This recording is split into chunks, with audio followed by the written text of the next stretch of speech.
Саламатсыңар балдар. Бүгүнкү сабагыбыздын темасы Медин Алыбаевдин өмүрү, чыгармачылыгы жана лирикалары. Сабагыбыздын максаты Медин Алыбаевдин өмүрү, чыгармачылыгы менен таанышабыз. Акындын айрым ырларынын маанисин чечмелейбиз. Чыгармачылык менен иштөө көндүмүбүз калыптанат. Балдар, элибиздин таланттуу уулу Медин Алыбаев жөнүндө кандай маалыматыңар бар? Эстеп көргүлөчү. Анда эмесе сабагыбызды баштайлы. Медин Алыбаев Нарын областына караштуу Жумгал районундагы Чаек айылында Кедейдин үй бүлөсүндө туулган. Азан чакырган аты Асемидин болгон. 1936-1938 жылдары Ленинчил жаш гезитинде иштеп жүрүп, 1938 жылы Советтик армиянын катарына чакырылган. 1940 жылга чейин кызмат өтөп, финдерге каршы согушкан. Ал эми Улуу Ата Мекендик согуш жылдарында жана андан кийин республиканын түрдүү гезит журналдарында иштеген. Анын Маяковскийге поэзиялык отчет, публицистикалык поэмасы, Курорттогу окуя, Жантектин керези аттуу пьесалары кенен белгилүү болгон.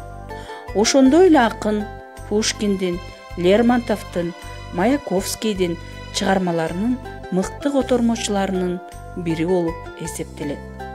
1937 жылы Медин Алыбаевдин Бактылуу жаштык деп аталган биринчи ырлар жыйнагы жарык көрөт. Китептин кириш сөзүн жазган акын Кубанычбек Маликов Мединге келечектен көптү үмүттөндүргөн жаш акын деп баа берген. Анда акындын алгачкы мыкты сатиралык жана лирикалык чыгармалары топтолгон эле.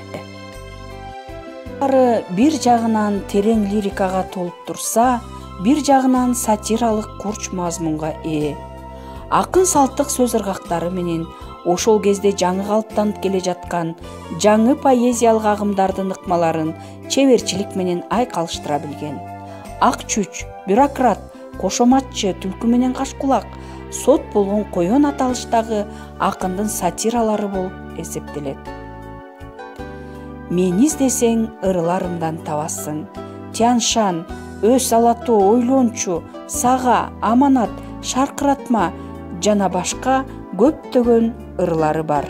Акындын лирикалык ырлары баарыдан мурда адамдардын оюн туя билген тапкычтыгы, сезгичтиги, баамчылдыгы менен айырмаланат. Анда эмесе балдар, Кыз жана гүл деген ырына талдоо жүргүзөлү. Алгач ырды толугу менен окуп алалы.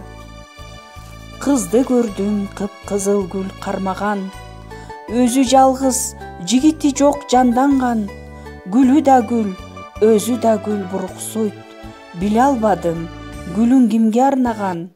Жыттап коет, эки жагын каранат, жапжай басат, аллеяны аралап, карындаштын колундагы кызыл гүл, кимге буйруп, болсо керек аманат.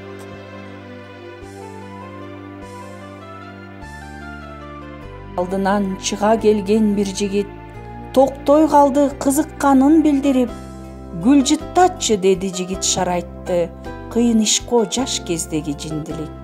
Койгун жигит, колтуктаба жанашпа, койгун жигит, колдон гүлдү талашпа, орой мүнөз одон өскөн окшойсуң, оозун барбайт сени тең туш санашка.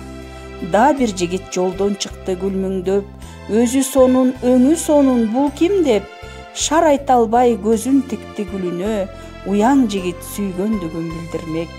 Кыйгач басты кыз көңүлүн салбады, мурдун чүйрүп муну теңге албады, бирөө орой, бирөө жеткен уяң деп, оолак басты, оңдоп гүлүн кармады.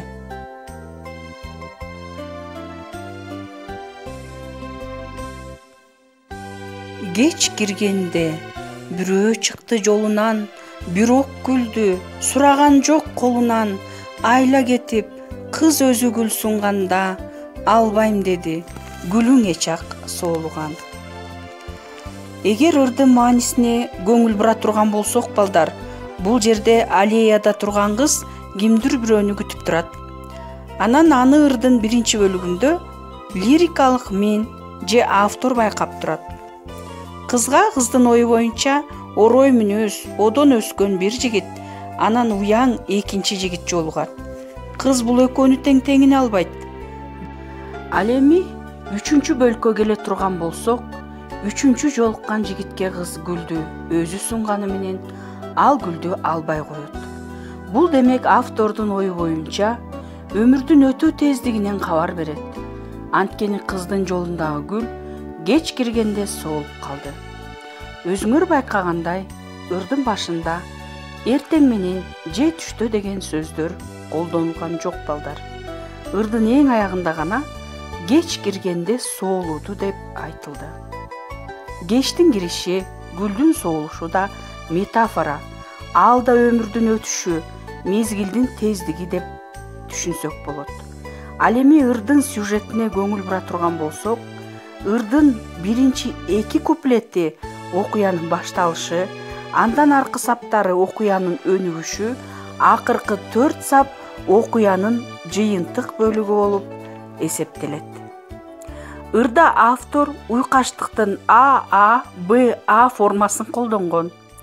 Ырдын лексикасына келе турган болсок, биринчи жолуккан жигитти кыйын ишко жаш кездеги жиндилик деген сабы аркылуу сүрөттөйт.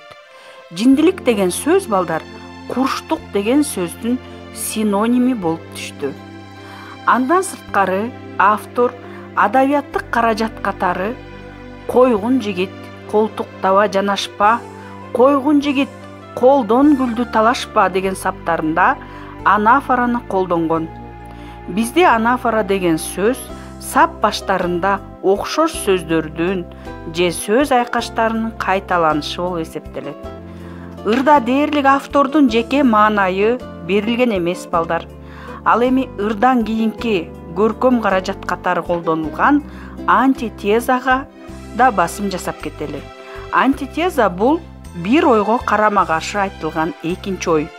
Бул учурда ырдын биринчи куплетиндеги гүлү да гүл, өзү да гүл, буруксуйт деген сабы ырдын эң акыркы сабындагы албайм деди, гүлүң эчак соолуган деген сап карама каршы пикир болуп түшөт.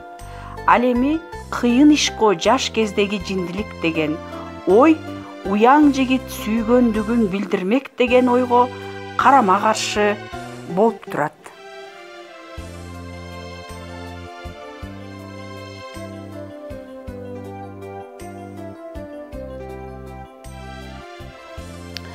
Анда эмесе балдар, силерге бышыктоо иретинде тапшырма берейин. Акындын Ойлончу деген ырын көркөм окуп, талдап, өз алдыңарча иштеп, адабият тептериңерге жазгыла. Балдар, бүгүнкү сабагыбыз силерге жактыбы? Эгер чыгармачылык сезимиңерди ойготуп, шыгыңарга дем күч берди десеңер, эмки сабагыбызда силерден көркөм, таасирлүү ырларды чыгарышат деп күтөйүн. Үйгө тапшырма төмөнкү берилген ырды жаттап, талдап келгиле. Анда эмесе балдар, көрүшкөнчө сак саламатта калгыла.